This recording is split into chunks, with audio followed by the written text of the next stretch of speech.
유 목사님께서 갑자기 또 건강에 이상이 생기셔서 저보고 와서 좀 말씀을 전해달라고 부탁을 해서 다시 오게 됐습니다. 지난 월, 화, 수 또 여러분께서 행복한 시간 가지시고 또 우리 연원교회가 중심이 돼서 통숲 또 숲과나무를 이곳에서 조영 목사님과 함께 시간을 가질 수 있게 돼서 얼마나 감사한지 모르겠습니다. 우리 유 목사님은 전국에서 몇 손가락 안에 드는 통성경 관련 유명한 선생님이시죠. 그리고 우리 연원교회 또한 제가 알기로는 교회 단위로 하면 대전 이남에서는 제일 하나님 말씀에 성경 한 권 전체를 신실하게 살피고 또 말씀을 듣는 그런 교회가 아닌가 하는 생각을 갖습니다. 자랑스럽습니다. 부럽기도 하고요.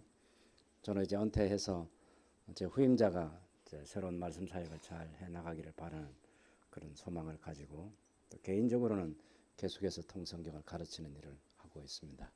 한번 기도하고 오늘 하나님께서 우리에게 주신 말씀 듣도록 하겠습니다.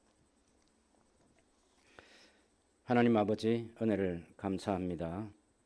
주님의 몸인 연원교회 주일 오전 예배에 와서 하나님 말씀을 정언할 수 있도록 기회를 주시니 감사합니다. 허물과 죄를 용서해 주시고 긍휼히 여겨 주시기를 간절히 바라오며 이 시간 하나님 말씀이 우리의 스승이신 성령 하나님께서 진리의 영으로 오셔서 이 말씀을 전하는 이와 듣는 모든 성도님에게 깨닫는 마음 주시고 이 말씀을 마음에 간직하고 우리 시대를 잘 살아갈 수 있는 은혜를 베풀어 주시옵소서. 예수님의 이름으로 기도하옵나이다. 아멘. 오늘 마가복음 11장 1절에서 25절까지 제가 26절이라고 했는데 그 한 절은 우리가 가지고 있는 성경 사본에는 없음이라고 되어 있지만 다른 사본에 보면 그러나 만약 너희가 용서하지 아니하면 하늘에 계신 너희 아버지께서도 용서하지 아니하시리라.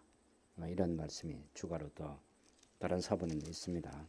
그렇게 중요하지 않으니까요. 어쨌든 마가복음 11장 1절에서 26절이라고 하는 이 하나의 큰 본문 단위입니다. 우리가 그냥 보면 여기서 여기까지는 뭐 말하고 여기서 여기까지는 뭘 말한다. 그렇게 알 수 있는 내용인데 이것이 하나로 연결이 되어 있다는 중요한 사실인데 한번 잠깐 살펴볼까요? 11장 1절에서 10절까지는 예수님께서 예루살렘에 들어오시는 흔히 우리가 말하는 예루살렘의 승리의 입성이라고 하는 그런 제목으로 예수님께서 예루살렘에 들어오시는 이 장면을 우리에게 소개하고 있습니다. 이때 예루살렘에 들어오시는 것은 예수님이 생애 여러 번 예루살렘 방문했지만 이때 오셔서는 예루살렘을 떠나지 않으시고 이제 십자가에 못 박혀 돌아가시는 그런 역사적인 단 한 번의 구속 사건이 이루어지는 매우 중요한 시점인데 예수님께서 예루살렘에 나귀를 타고 들어오셨다. 들어오실 때 그 장면들을 보면 사람들이 8절, 9절, 10절을 보면 많은 사람들은 자기들의 겉옷을 또 다른 이들은 들에서 벤 나뭇가지를 길에서 패며 앞에서 가고 뒤에서 따르는 자들이 소리를 지르되 호산나 찬송하리로다 주의 이름으로 오시는 이여 찬송하리로다 오는 우리 조상 다윗의 나라여 가장 높은 곳에서 호산나 하더라. 이런 무리들의 굉장한 환호 소리가 예루살렘에 가득한 그런 분위기를 볼 수 있고 그때 그런 분위기 속에서 예수님께서 나귀를 타시고 예루살렘으로 들어오고 계셨던 거죠. 그리고 11절에 보면 예수님께서는 이제 나귀를 타고 오셔서 예루살렘 성전에 가셔서 하루를 보냈습니다. 들어오신 시간이 정확하게 언제인지 모르지만 성전에 가서 둘러보시고 그리고 이제 바깥 베다니에 가셔서 주무시고 그 이튿날 다시 예루살렘에 들어오셨습니다. 그럼 오시는 길에 12절부터 14절까지 보면 한 무화과나무를 보시고 열매가 있는가 해서 가보았더니 열매가 없어서 그 나무에게 저주를 했습니다. 14절에 보면 나무에게 말씀하여 이르시되 이제부터 영원토록 사람이 내게서 열매를 따먹지 못하리라고 해서 그 나무를 저주하시는데 제 아들이 그 소리를 다 귀담아 듣고 있었다 이렇게 말하고 있습니다. 그러나서는 이제 성전에 가셔서 그날 성전에서 여러 장사치들 이러면 매매하는 사람들, 재물을 매매하는 사람들이죠.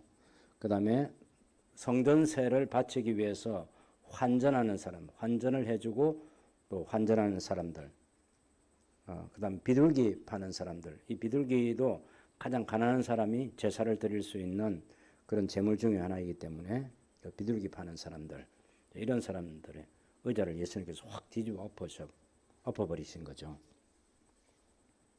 그리고 아무나 물건을 가지고 성전 안으로 지나다니지 말라.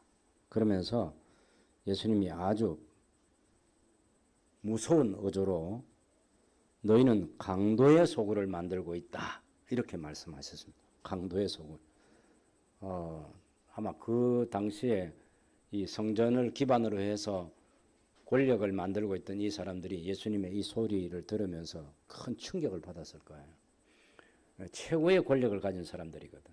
사람을 종교법으로 죽이고 살리고도 할 수 있는 그런 권세를 가진 사람들이 아무도 이렇게 하는 사람이 없는데 예수님께서 내 집은 만민이 기도하는 집이라 하고 그렇게 일컬음을 받아야 되는데 너희는 강도의 소굴을 만들고 있다 이놈들아 하고 예수님께서 호통을 치신 거죠.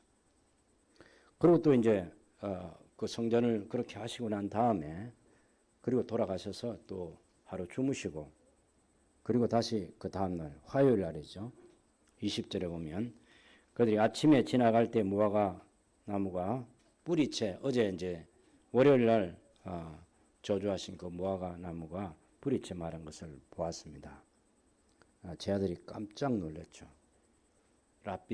랍비님, 선생님, 저주하신 무화과 나무가 말랐습니다. 했더니 그 말 끝에 예수님께서 두 가지를 얘기했어요. 하나는 너희가 기도하고 믿어라. 그러면 너희도 기도한 대로 그대로 응답을 받는다. 요 얘기 하나 하시고 또 다른 하나는 기도할 때 너희가 서서 기도할 때 너희 옆에 있는 사람을 용서하면서 기도해라. 만약 용서하면서 기도하지 않으면 하늘에 계신 아버지께서도 너희 허물을 용서하지 않을 것이다. 이렇게 말씀하신 거예요. 이 내용이 이제 오늘 저와 여러분이 읽었던 성경 본문 이야기입니다. 무슨 얘기인지 알아들으시겠죠? 네, 실력이 있으시니까. 네. 내용이 그거예요. 내용이. 그러면 이제 제가 평생 목회하면서 힘쓴 것은 예배 시간이나 다른 시간에 읽었던 성경 말씀이 무슨 내용인지 반드시 알게 해줘야 된다. 이 생각 가지고 늘 성경을 읽고 해석해 주는 일을 하는 거죠. 그런 다음에 이제 그 말씀이 우리의 삶에 어떤 적용을 어떻게 살라고 말씀하시는가 하는 그런 것들을 찾아보는 성경 가르침을 평생 하면서 살았습니다. 여전히 이제 이것들을 이제 우리가 토막토막 내서 생각해 볼 수도 있지만 연속적인 사건인 거죠. 예루살렘에 들어가셔서 환호하는 무리를 만나신 것, 그리고 그 무리들이 환호하는 것과 상관없이 예수님은 성전에 가셔서 성전에서 어떤 일이 벌어지고 있는지 살펴보셨고, 그리고 저녁에 가서 주무시고 아침에 올 때 무화과 나무가 있어서 열매가 있는가 해서 갔더니 없어서 저주하셨고, 그리고 이제 본격적으로 성전에 가셔서 성전 안에서 해서는 안 될 일을 하는 사람들, 물론 이방인의 뜰이라고 하는 그 성전 경례 중에 하나입니다만은 거기서 벌어지고 있는 그런 일들을 보면서 예수님께서 성전을 청결케 하신 것이 아니라 사실은 정확하게 표현하면 성전을 심판하신 거예요. 이제 성전 기능이 끝났다. 성전 수명을 다했다. 이렇게 성전 주인으로서 예수님께서 그렇게 선포하신 다음에 그 다음날 다시 이제 그 저주하신 무화과 나무가 뿌리채 마른 것을 보고 제자들에게 그것을 이제 기회로 삼아서 너희도 하나님께 기도하고 믿으면 너희 말도 하나님께 응답을 받는다. 그런데 그 기도할 때 용서하면서 하는 기도를 잘 해야 한다고 이렇게 일러주신 거죠. 제가 오늘 이 성경 본문을 가지고 설교 제목을 이렇게 잡았습니다. 교회가 예수님께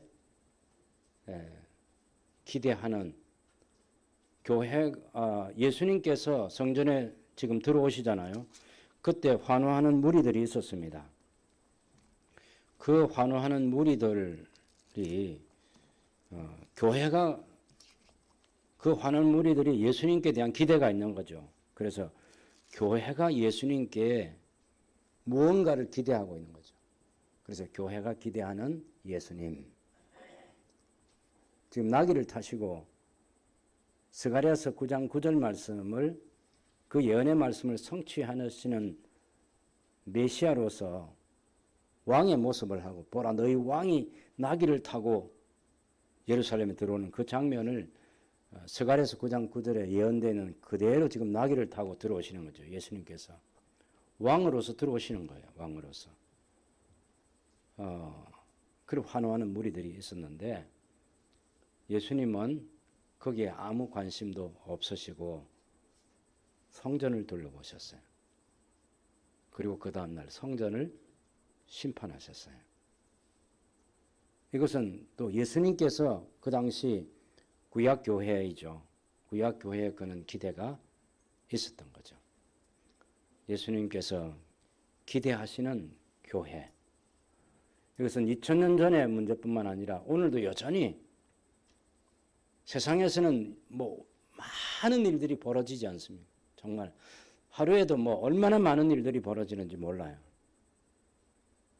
우리 사람들이 또 그런 세상에서 일어나는 일에 막 쏠려가기도 하고 이쪽으로 쏠리기도 하고 저쪽으로 쏠리기도 하고 굉장히 자기 나름대로 여러 가지 관심이 많습니다.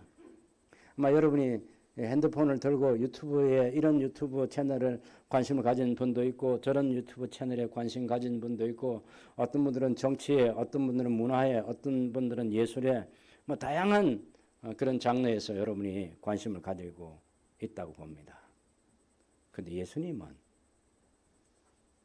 여전히 이 성경 예수님 시대나 성경이 기록될 때나 기록된 성경을 읽는 모든 성도들의 시대에 교회에 대한 기대를 예수님께서 가지고 계신 거죠. 교회가 어떠해야 된다. 우리는 예수님이 우리에게 어떤 분이어야 된다. 근데 예수님은 교회가 내게 어떤 교회여야 된다. 이게 둘이 만나면 좋겠는데 전 인류 역사에 교회 역사에 하나님의 관심과 예수님의 관심과 교회의 관심이 맞았던 적이 많지 않아요.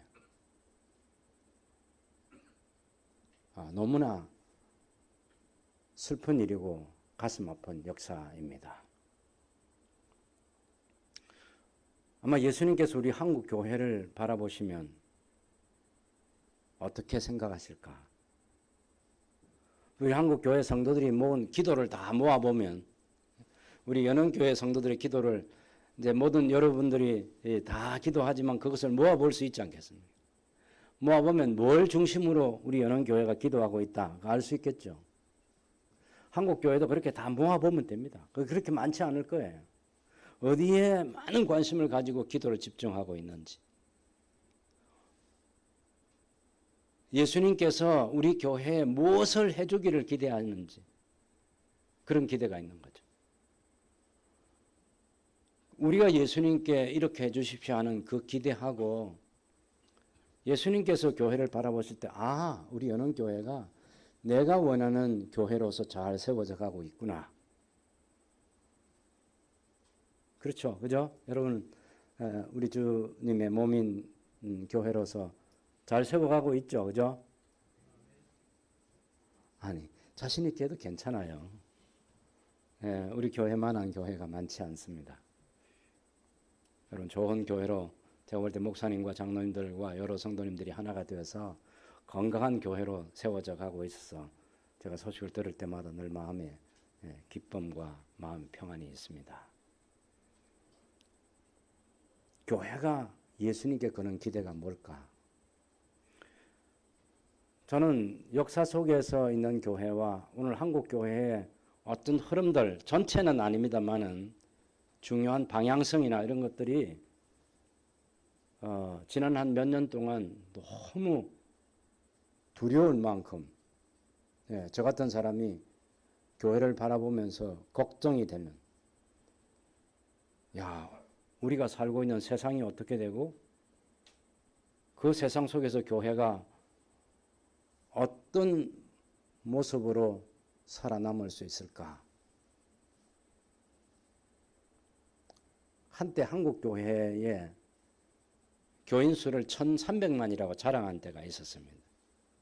물론 그것은 정확한 수치는 아니라고 저는 봅니다. 한 930만, 1,000만이 좀 안 되는 1,000만 정도까지 우리 한국 교회 신자 수가 제일 많아진 때를 그렇게 생각해 봅시다. 지금은 상당히 수치가 줄었습니다.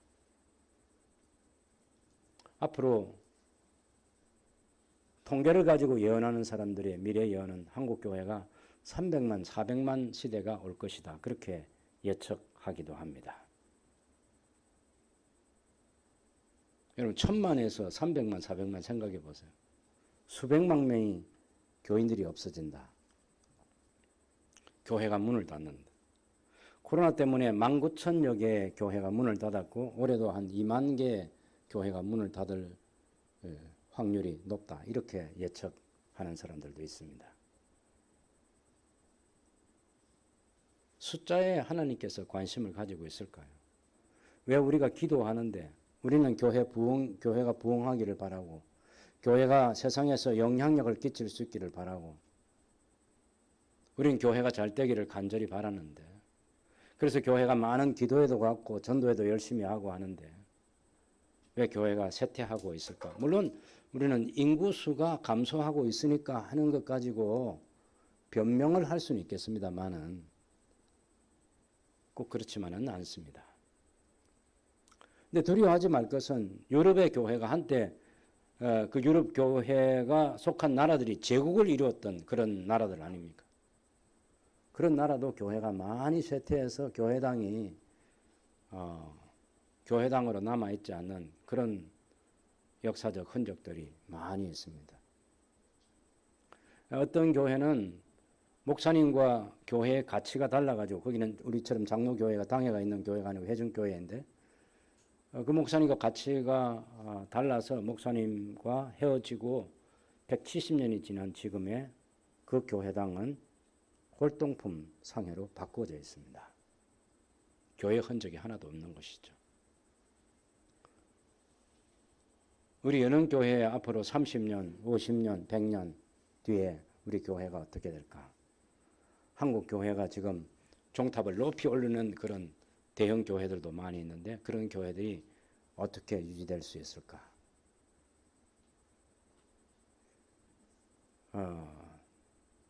정말 하나님 앞에서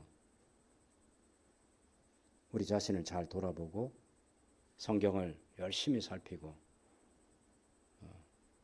하나님 교회를 어떻게 하시겠습니까? 가난한 성도들이 많아졌다고 말하지 않습니까? 가난한 성도 가운데 이렇게 얘기한 사람이 있어요. 나는 이제 장로교회를 떠났다. 그리고 얼마 지난 뒤에 나는 기독교회를 떠났다. 그런데 차마 하나님을 떠날 수는 없었다. 그 가난한 성도가 교회를 떠났지만 하나님 믿고 있는 거죠. 하나님의 자녀로서 살아가기 위해서 당연히 열심히 노력하는 거죠. 얼마나 많은 상처와 얼마나 많은 아픔이 있었겠느냐 하는 그런 생각을 갖는 것입니다. 오늘 이런 본문 조금 더 들여다봅시다. 예수님께서 예루살렘에 들어오시는 이 장면, 사람들이 나귀를 타고 오시는 예수님을 보고 겉옷을 펴서 길에 깔아줬습니다. 또 다른 사람들은 들에서 벤 나뭇가지를 길에 펴고 앞에서 가고 뒤에서 따른 종려나무 가지를 흔드는 거죠. 그러면서 호산나 찬송하리로다 주의 이름으로 오시는 이여, 호시아나 찬송하리로다 여호와의 이름으로 오시는 이여. 시편 118편 25절 말씀과 26절 말씀을 가지고 이 성경에 지금 그 시편 말씀대로 예수님께서 예루살렘에 들어오실 때 그렇게 환호하는 거죠. 우리를 구원해 주십시오. 제발. 예, 제발. 여호와의 이름으로 오시는 이시여. 나귀를 타고 지금 예루살렘 들어오시는 그 예수님을 보고 저분은 여호와의 이름으로 오시는 구약에 예언된 그 메시아다. 그래서 이 교회가 어떤 기대를 갖고 있죠? 이 무리들이 예수님께서 왕으로 취임하시는 거죠. 왕으로 등극하시는 겁니다. 로마 군대를 예루살렘에서 몰아내는 거예요.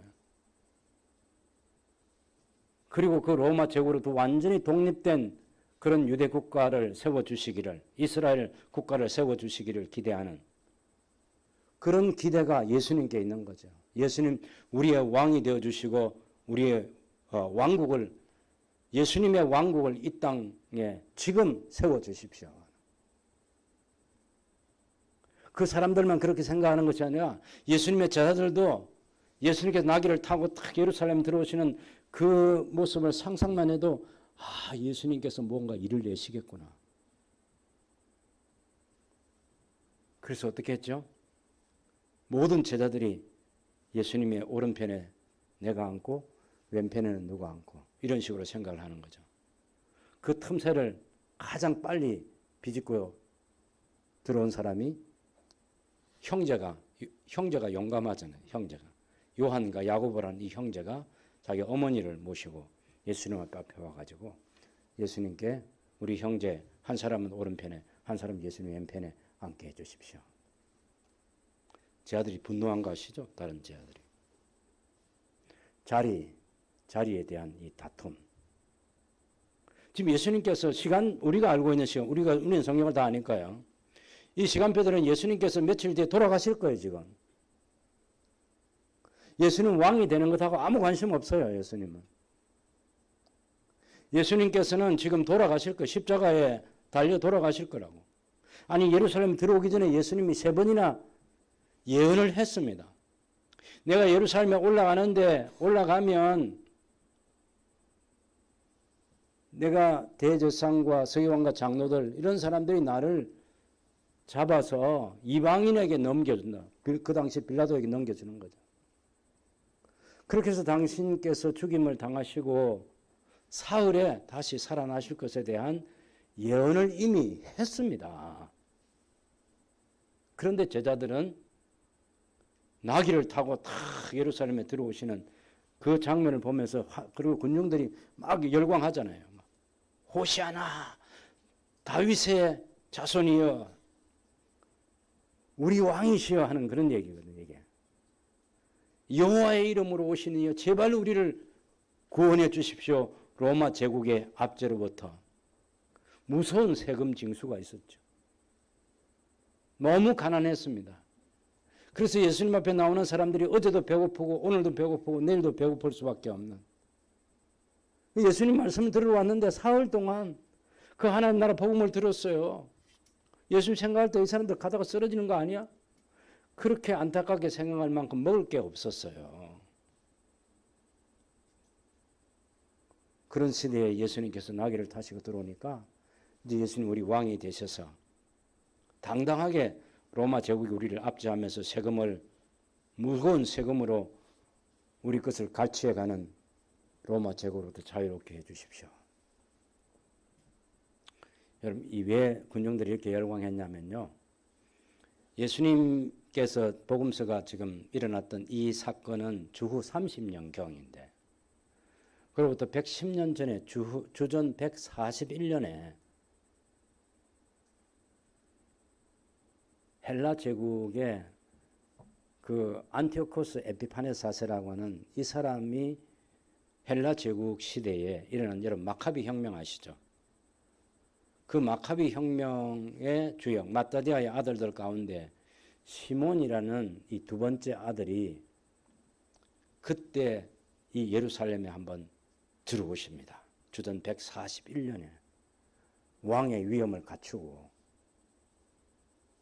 그래서 로마 제국에 더 이상 세금을 내지 않아도 된다고 선포하고, 그 시몬이 들어왔던 주전 141년 예루살렘에 입성했던 그때를 시몬 1년 해서 연호를, 그때부터 유대의 연호를 새롭게 시작. 이제 헬라 제국하고 우리하고 이제 끝났다. 이제 더 이상 세금 안 바쳐도 되고. 그래서 시몬 1년, 시몬 2년, 시몬 3년. 그래서 이제 화폐를 만드는 거죠. 화폐.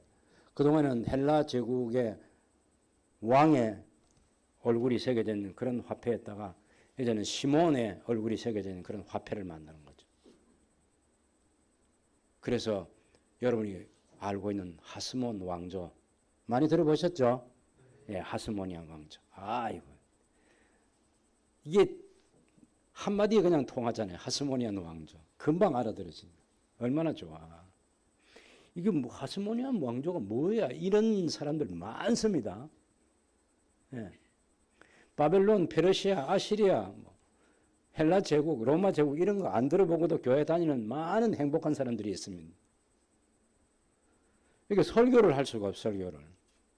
벌써 여러분은 이 하스모니안 왕조 하니까 금방 알아듣죠. 주전 141년에 유대가 독립을 하는데 언제부터 독립했느냐 하면은 주전 586년에 바벨론에게 유대 왕국이 멸망하고 나서 445년 만에 독립을 한 겁니다. 독립을.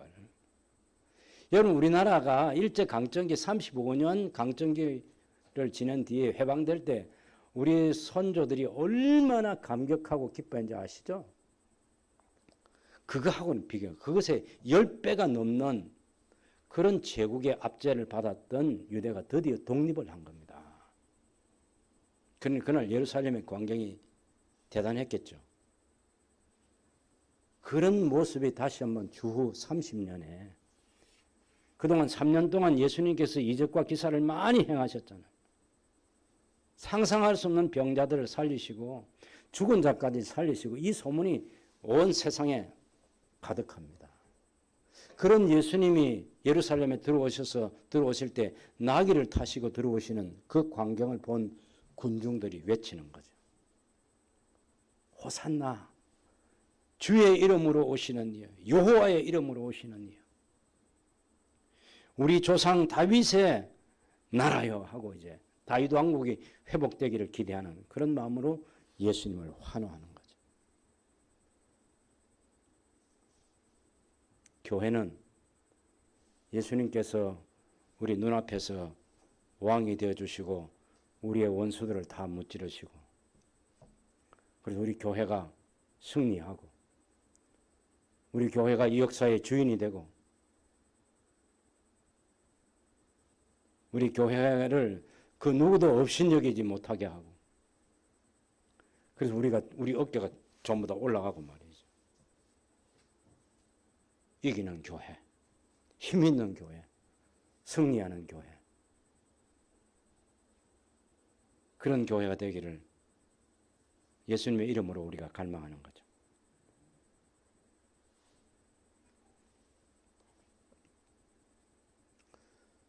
여러분, 역사 속에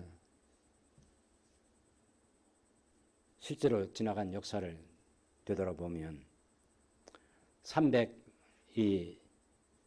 여기 지금 이 성경 마가복음 11장이 기록될 때는 언제냐면 나중에 주 70년 66년에서 70년까지 유대 혁명이 일어나가지고 그 유대가 완전히 망한 뒤에 로마 교회가 교회를 핍박할 때 로마 제국이 교회를 핍박할 때 그때 이 마가복음이 기록된 거죠. 그러니까 마가복음이 기록될 때는 예루살렘이 완전히 파괴됐습니다. 사라졌어요.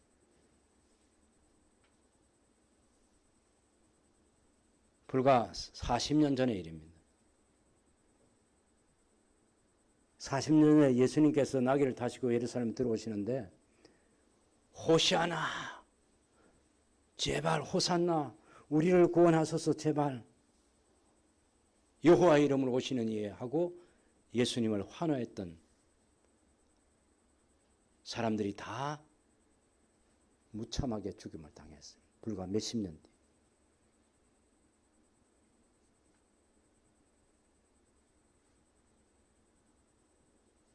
교회는 여러분, 예루살렘 망했지만 교회는 로마 제국의 핍박 속에서 계속해서 성장해가지고 주전 312년에 313년 콘스탄틴 황제가 기독교도 종교의 하나다라고 공적인 인정을 해줬어요. 그때부터 핍박이 끝났습니다.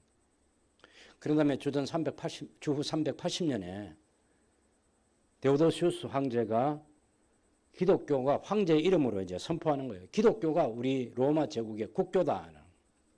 그때부터는 기독교가 아닌 사람들이 핍박을 받습니다. 역사가 어떻게 되는지 아세요, 여러분?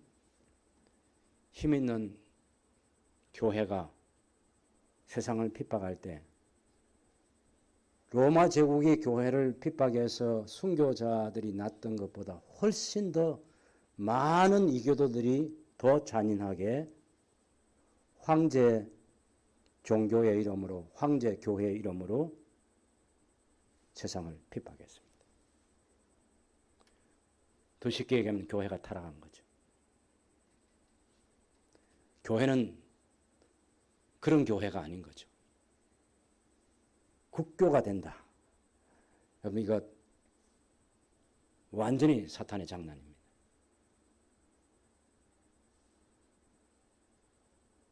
예수님께서 이 역사 속에서 그렇게 힘있게 군림한 적이 없습니다. 구약과 신약에서 예수님께서 품으신 교회는 그런 교회가 아닌 거죠. 정말 두려운 것이 힘있는 교회가 되는 거예요. 예수님은 성전에 들어가셨어요. 성전을 둘러보셨어요. 환호하는 무리들 호산나 다윗의 자손이 할 때 예수님이 막 우리 같으면 손 흔들어 주고, 예? 딱 지나가시면서 또 손도 한번 잡아주고 또 한번 지켜들고 말이죠. 뭐 요즘 정치인들 같으면 여러분 사랑합니다 하고 또 이렇게도 한번 하고, 뭐가 된 듯한 그런 퍼포먼스를 해야 되잖아요. 예수님은 그 환호하는 무리들이 호산나 다윗의 나라여, 호산나 여호와 이름으로 오시니 아무리 환호해도 거기에 예수님은 아무 관심이 없습니다. 예수님 십자가에 달릴 생각으로 예수님의 머리와 예수님의 마음은 가득한 것입니다. 내가 십자가에 달려야 해요.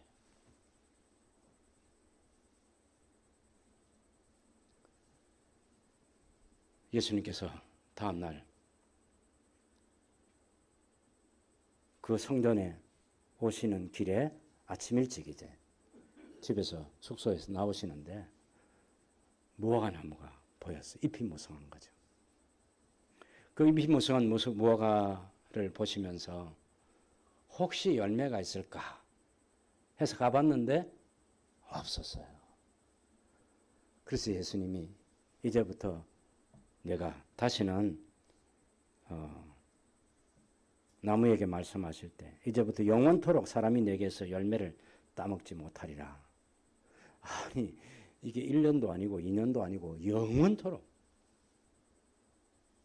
여기 뭔가 들어있는 거죠. 어떤 사람들은 왜 그 앞절에 보면 여러분 13절 마지막에 이는 무화과 열매가 있을까 해서 갔는데 보신 적 잎사귀 외에 아무것도 없더라. 이는 무화과의 때가 아님이라. 아니 무화과의 때가 아니라서 열매가 없는 건 너무 당연하잖아요. 그렇지 않습니까? 지금 우리 이 경산도 이제 뭡니까? 대추 다 땄잖아요. 그죠? 지금 대추나무 가가지고 열매가 있는가 하면 되겠습니까? 때가 아닌데. 무화과 때가 아닌데 당연히 열매가 없지. 근데 왜 저주하셨냐? 이것 가지고 이 성경을 의심하면서 읽는 사람들이 많이 있습니다.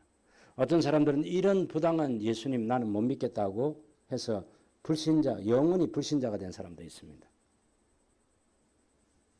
근데 이건 무화과를 모르는 거죠. 우리는 무화과를 모르고 예수님과 그 시대 사람들은 무화과를 다 아는 거예요. 여러분 무화과는요. 한 열매가 5번쯤 열립니다. 여기 무화과의 열매가 없었다는 것은 무화과 맨 나중에 잘 익은 무화과의 때가 아니다 그 말입니다. 처음에 가서 무화과를 있는가 보신 것은 3, 4월, 6월절이잖아요 지금. 그때 열리는 무화과 열매가 있고 나중에 열매가 가장 잘 익은 6월, 8월 달에 열리는 열매가 있는데 뒤에 말하고 있는 이 무화과의 때가 아니라고 하는 것은 6월달, 8월달에 맺히는 그 무화과의 때가 아니라는 말이고 혹시 있을까 해서 가본 것은 3, 4월에 열리는 그 열매가 있을까 해서 가보신 거예요.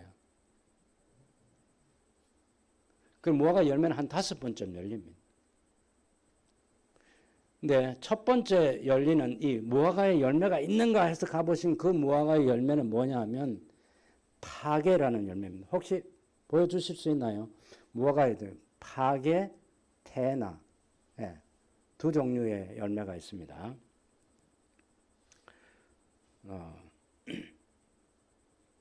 적어 놓으셔도 되고 외워도 돼요. 파게, 테나. 그죠? 한번 따라해 보세요. 파게, 테나. 예, 파게가 어디 있냐? 테나가 어디 있냐? 이 또 그 찾으시는 분이 있는데 있어요. 여러분 11장 1절을 볼래요? 1절을 보면 예루살렘에 가까이 와서 감람산 벳바게 그 다음에 베다니 이렇게 나와 있죠. 벳바게 할 때 벳이라는 말은 도시라는 말이고 파게가 무화과라는 말이에요. 처음에 열리는 풋 무화과 그것을 파게라고 해요. 그 뒤는 베다니는 이건 벳하면 도시라는 말이고 타니, 테나 이건 잘 익은 무화과라는 말이에요. 예수님께서 아침에 3, 4월 아침에 가서 잎이 딱 무성한 무화과 보시고 그냥 열릴 때 철이면 혹시 이렇게 할 필요 없죠. 그냥 가면 되잖아요. 우리 장로님들과 집사님들이 이 지역에 그 대추나무 농사하는 분들이 그 열리는 겨드리는 혹시 열매가 열렸나 이거 보러 가는 사람 없어요. 그죠?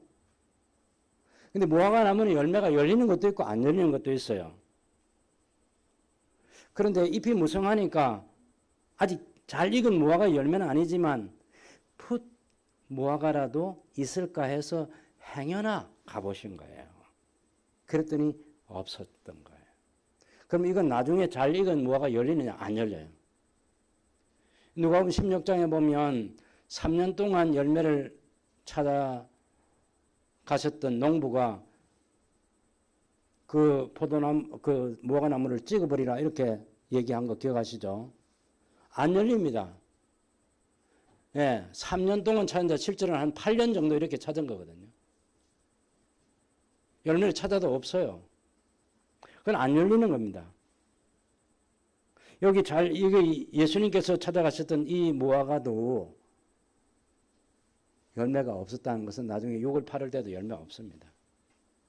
그건 작년에도 없었고 올해도 없었고 그건 땅만 버리는 거예요. 그 물만 빨아 먹고 그러니 땅만 버리는 이런 무화과는 빨리 없애줘야 다른 무화과가 더 잘 열매를 맺겠죠. 그래서 이 본문을 잘 해석해야 됩니다. 중요한 것은 이 열매 없는 무화과가 누구를 상징하느냐 하는 것입니다. 그 뒤에 나오는 성전에서 해서는 안 될 일을 하고 있는 이스라엘, 이 무화과는 이스라엘의 상징입니다. 성전에서 유대교 종교 지도자들이 그 권력을 기반으로 해서 성전을 관리하면서 그들의 삶의 모습이 열매 맺지 못하는 이 무화과처럼 그런 삶을 살고 있었던 거예요. 그래서 예수님이 그 성전에 가서 어제 봐줬던 거죠. 그리고 오늘 가셔서 정말 채찍을 가지고 휘두르시고 상을 뒤집어 엎으시고. 여러분 무슨 일이 벌어지고 있냐면은 성전에 가면 이방인의 뜰이 있고 여인의 뜰이 있고 이스라엘 남자들의 뜰이 있고 그 다음에 제사장들이 들어가는 레위인들이 들어가는 그 성전 경내가 맨 안쪽에 여러분이 흔히 알고 있는 지성소와 성소라는 그 공간이 있지 않습니까? 근데 이방인의 뜰에 여기는 이방인들이 와서 하나님께 기도하고 예배해야 되는 그런 장소인데 이걸 이제 장사터로 만들어 가지고 그 대제사장을 권력 기반으로 하는 이런 사람들이 거기서 상권을 만들어 주는 거죠. 그러면 제사로 오는 많은 사람들이 거기 재물도 사야 되고 또 세상 돈은 더럽기 때문에 예? 세상 돈은 거룩하지 못해요. 그 데나리온 그런 거는 더러운 돈이기 때문에 성전에 쓸 수 없다. 그래가지고 성전에서만 쓸 수 있는 세겔이라는 돈을 성전세로 내기 위해서는 환전을 해야 돼요. 환전을. 그러면 환전할 때 그냥 합니까? 여러분 우리 저 돈 외국 돈 우리가 살 때 하고 팔 때 다른 거 아시죠? 환차가 있다면 환차. 지금 여기도 지금 데나리온이라는 세상 돈을 황제의 얼굴이 새기는 그 돈을 가지고 와서 성전세로 내기 위해서 세겔로 바꿀 때 그 환율 차이가 많이 있는 거죠. 어느 정도로 있냐? 비둘기 한 마리 파는데 비둘기 값이 얼마냐 하면 9만 원입니다. 9만 원. 여러분 한 과부가요. 성전에 와서 헌금하는데 2렙돈 냈습니다. 2렙돈. 2렙돈이 2,500원 정도 돼요. 그 과부가 가지고 있는 전 재산이라고 그랬어요. 9만 원이라는 돈이 어디 있습니까? 하나님께 제물을 바칠 수도 없어요. 죄를 용서받을 수도 없다니까. 돈이 없어서. 이 성전을 기반으로 해서 이 강도들인 이 나쁜 놈들이 하고 있는 일이 그런 일을 하고 있는 거야. 예수님이 비둘기 가지고도 속죄 제사를 할 수 있도록 이미 레위기에서 그 법을 정해놓으신 중요한 이유는 아무리 가난한 사람이라도 죄는 용서받아야 된다고 그렇게 해서 속죄 제사할 때 비둘기나 심지어는 가루 한 움큼을 가지고서라도 죄 용서받을 수 있도록 그렇게 해주셨는데 이놈들은 비둘기 한 마리에 9만 원씩 팔아. 그러니 어떻게 제사를 드려요? 어떻게?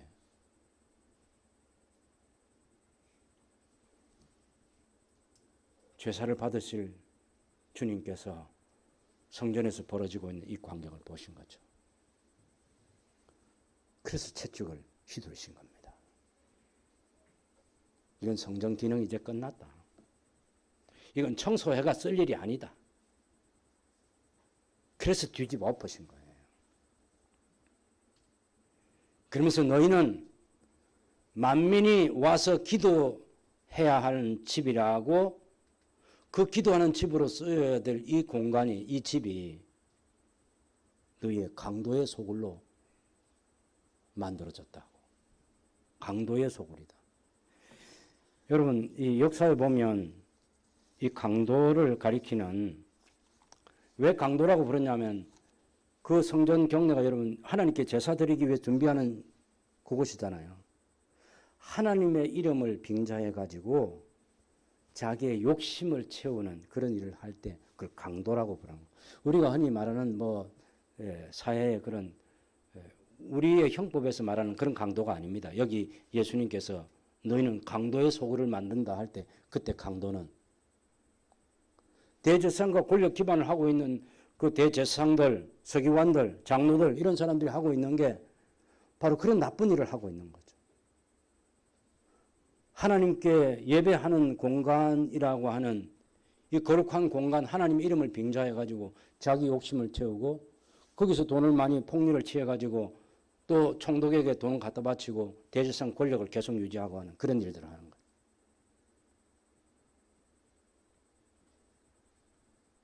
그래서 예수님께서 너희는 강도의 소굴을 만든다. 세 가지를 그 시대의 강도들 가운데는 그런 하나님 이름 빙자에서 욕심을 채우는 사람들을 어떤 부류의 사람들이 있냐면 유대 종교 지도자들이 있습니다. 우리 요한복음에 보면 유대인들이 뭐 누구를 보내고 하는 그런 얘기 나오는데 사실은 정확하게 하면 유대인 지도자들. 바리새인들 예수님께 보내가지고 이런 질문도 하고 저런 질문도 할 수 있는 그런 권세 있는 사람, 유대 종교 지도자들. 그런가 하면 또 로마 제국과 싸워서 독립을 위해서 싸우는 사람들, 항전주의자들이라고 하는 유대 독립을 위해 싸우는 사람들이 있어요. 그 사람들도 강도예요. 그런데 지금은 싸우지 못하지만 로마 제국이 워낙 강하니까 언제든지 로마 제국과 싸워서 우리가 독립을 쟁취해야 된다고 그 항전을 늘 생각하면서 사는 경건한 광야에 있는 광야 무리들이 있습니다. 그런 사람들을 강도라고 이렇게 말하는 거예요. 근데 무서운 것은요. 지금 예수님께서 주후 30년에 이 말씀을 하셨거든요. 너희는 강도의 소굴을 만들고 있다. 그로부터 36년이 지난 주후 66년에 이 사람들이 그 성전 경내를 작전본부, 사령부로 사용해가지고 로마 제국에 대항했습니다. 그래서 유대 혁명을 일으켰습니다. 네로가 그 혁명을 일으킨 이 유대를 멸망시켜버리라고 해서 베스파시안 장군이 와서 그 예루살렘을 유대 이 속국을 멸망시키려고 했습니다. 근데 황제가 네로도 이제 68년에 자살해버리고 69년에서 70년 그 사이에 갈바, 오토, 비텔리우스 이런 사람들이 황제가 몇 개월씩 하고 황제가 되면서 이 유대를 함락시킬 수가 없는 거예요. 그래서 베스파시안 장군이 자기가 이제 황제가 되어야 되겠다고 자기는 로마로 오면서 자기 아들 티투스에게 예루살렘 멸망시켜버리라 명령을 내려놓고 왔어요. 티투스가 8만 명의 군대를 가지고 예루살렘을 멸망시킵니다. 5개월 동안에 포위해가지고. 그때 예루살렘에서 죽은 사람들이 몇 명이냐. 120만 명의 사람들 가운데 110만 명이 살해됐습니다. 그리고 9만 7천 명이 포로로 잡혀갔습니다. 너희는 강도의 소굴을 만들고 있다. 이제 성전 시대는 끝났다. 예루살렘은 더 이상 하나님의 영광을 드러내는 택하신 곳으로서 기능을 계속할 수 없다. 성전 시대가 끝났다는 것을 예수님이 선언하시자 그로부터 30몇 년 뒤에 이 참혹하고 무서운 일이 벌어졌습니다. 이 강도의 소굴을 만들고 있는 이 사람들이 한 짓이 바로 그 주간에 예수님을 십자가에 처형했습니다.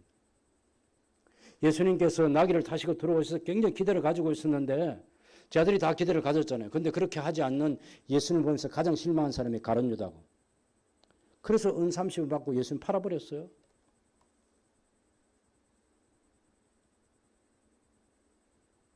예수님 배반하는 가룟 유다를 품으셨습니다. 제 아들이 한 자리 달라고 할 때 그때도 예수님께서 조용히 달렸습니다. 내 좌우편에 앉는 것은 하늘 아버지께서 정하신 것이고 너희는 내가 마시는 잔을 함께 마셔야 한다고. 그렇게 마실 수 있겠냐고. 영문도 모르고 예 그렇게 대답한 거죠. 우리 마실 수 있습니다. 근데 그 말이 시가 돼서 나중에 다 순교자로 제 아들은 자신의 삶을 마감합니다. 예수님께서 그는 교회에 대한 기대가 뭐죠? 열매 맺는 삶이 뭡니까? 예수님께서는 그래서 이것을 무화과 나무가 다 뿌리채 마른 그것을 가지고 제 아들 마지막 교훈한 것이 너희도 기도하고 지금 이 유대 권력을 가지고 있는 이 사람들은 이 성전을 기도하는 장소가 아닌 장사터로 만들었는데 여전히 여기는 만민이 와서 기도하는 집이 되어야 된다. 만민이 기도하면서 온 세상 사람들이 예수님 믿고 하나님 아버지께 기도하고 하나님의 주권을 인정하고 하나님 주권을 선포하고 하나님의 통치를 받는 그런 하나님 나라가 와야죠. 그러기 위해서는 교회가 가진 사명은 여전히 세상 만민이 예수 그리스도를 알도록 기도하고 복음을 전하는 것이고 그 열매를 맺어야 되는 거죠. 교회가 이제 중심이 되어야 됩니다. 교회가 역사의 중심에 대해서 만민을 품을 수 있는 사람들. 그 만민 속에는 예수님 시대로 말하면 세리와 창기도 있고 가난한 사람도 있고 포로된 사람도 있고 자유가 없는 사람도 있고 어제도 배고프고 오늘도 배고픈 사람들이 있고 아무런 세상 가운데서 크게 드러나지 않는 사람들. 그 시대에 이 권력 기반을 가지고 있던 사람들이 업신여긴 사람들. 친구해주지 않는 사람들. 소외시킨 사람들.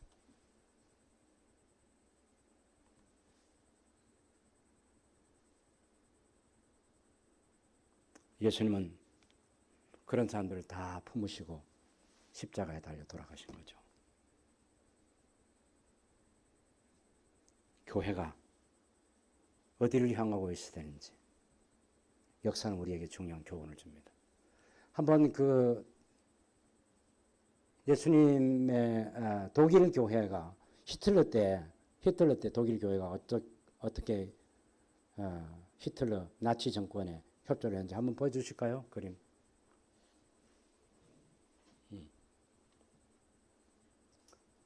전당대회를 했던 교회당에서 전당대회를 했어요. 사람들이 어마어마하게 모였습니다. 그래서 독일 교회가 어떻게 했습니까? 유대인들을 수용소에 보낼 때 그때 성탄절 크리스마스 캐럴을 부르면서 가스실로 보냈습니다. 가장 악한 그 나치의 살인자라고 할 수 있는 아이히만이요. 주일이면 정상적으로 교회 가서 예배하는 사람이에요. 자기가 짓는 사람들을 유대인 600만을 학살했지 않습니까? 예.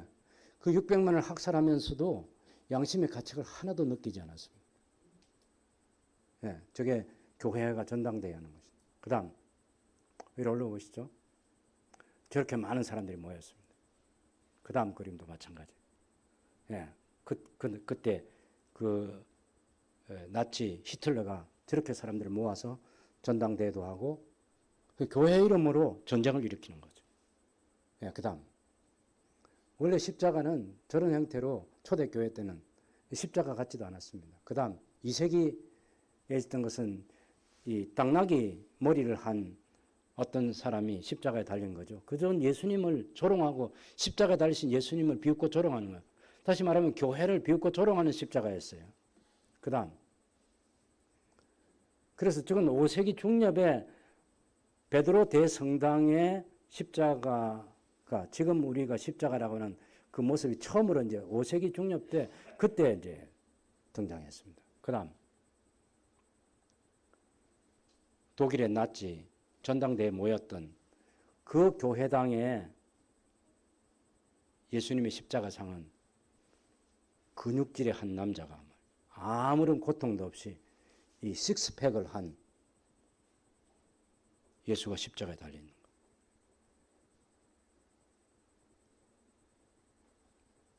교회가 힘의 상징이었어요. 전쟁의 승리를 꿈꾸면서 우리 독일 게르만 민족 말고는 유대인들은 학살해도 괜찮다고 생각하는.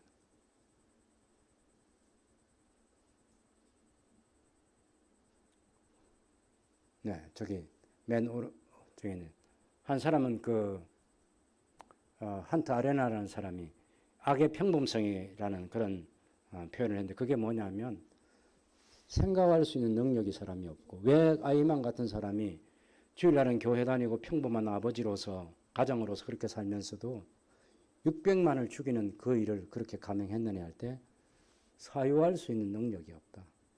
그 다음에 옳고 그름을 판단할 수 있는 능력이 없다. 이렇게 얘기했어요. 여러분, 우리가 자칫하면 이 시대에 교회 지도자들이 그리고 그 지도에 따른 성도들이 성경대로 생각하지 못하면, 선과 악을 성경을 가지고 판단하지 못하면 저런 무서운 일을 할 수 있다는 것.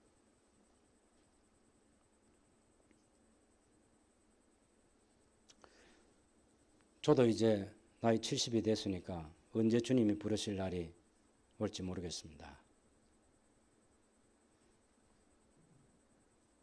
이 땅에 살 날이 얼마 남지 않았습니다. 사랑하는 형제 자매 여러분, 여러분 친구들이요. 앞으로 예수님께서 주후 30년에 이 성경 복음서대로 그 현장을 지휘하신 예수님이신데 36년 뒤에 주후 66년에 유대 혁명이 일어나가지고 4년 동안 로마 제국과 항전하면서 거기에 유대 종교 지도자들이 가장 앞장서고 사두개파 사람들, 바리새파 사람들, 열심당파, 경건한 사람들은 이 사람들이 다 한 마음이 돼가지고 로마 제국에 대항하다가 110만 명이 무참하게 죽임당하고 9만 7천 명이 포로로 잡혀갔어요.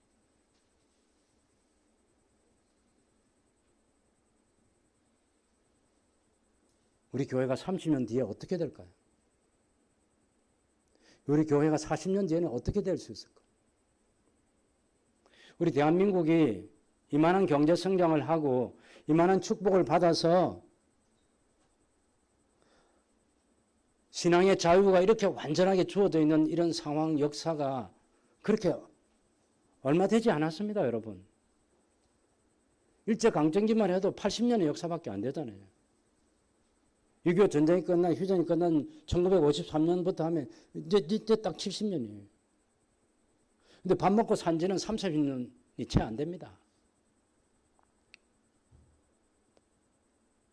너무 안일한 것 같아요. 너무 우리 청년들이, 젊은 친구들이 생각이 없어요. 제가 여러분 보고 얘기하는 게 아닙니다. 우리 젊은 친구들 가운데 교회 지도자들도 있고 가난한 성도도 있고 또 교회에 충실하게 다니는 청년들도 있겠죠.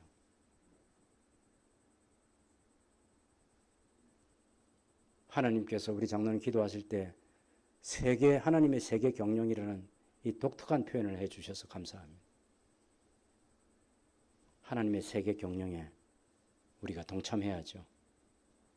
예수님께서 바라보셨던 그 시대에 가난하고 불쌍하고 소외된 사람들, 힘없는 사람들, 병든이들, 교회가 그들을 하나님을 만날 수 있도록 해주는 축복의 통로가 되어야 되는 거죠. 우리가 기도할 때 다른 사람들 용서하고 나도 저 사람과 다름없는 똑같은 허물과 죄가 있는 사람이라고. 바리새인처럼 하나님 나는 일에 2번씩 금식하고 소득에 11조를 드리고 나는 저 세리와 장기들 같지 않습니다라고 그렇게 서서 기도하는 사람이 아니라 하나님 앞에 얼굴을 들지 못하고 기도하는 사람 보면 하나님 저도 저 형제와 하나님 저도 저 자매와 똑같습니다. 긍휼을 베풀어 주십시오. 저 형제의 눈물을, 저 자매의 눈물을 주님이 받아주십시오. 함께 용서하며 기도할 수 있는 교회. 우리 연흥교회가 주님 오신 날까지 주님이 기대하시는 그런 교회로서 건강하게 세워지고 복음의 영향력을 드러낼 수 있는 하나님의 교회가 되기를 주님의 이름으로 부탁합니다. 네, 찬송하겠습니다.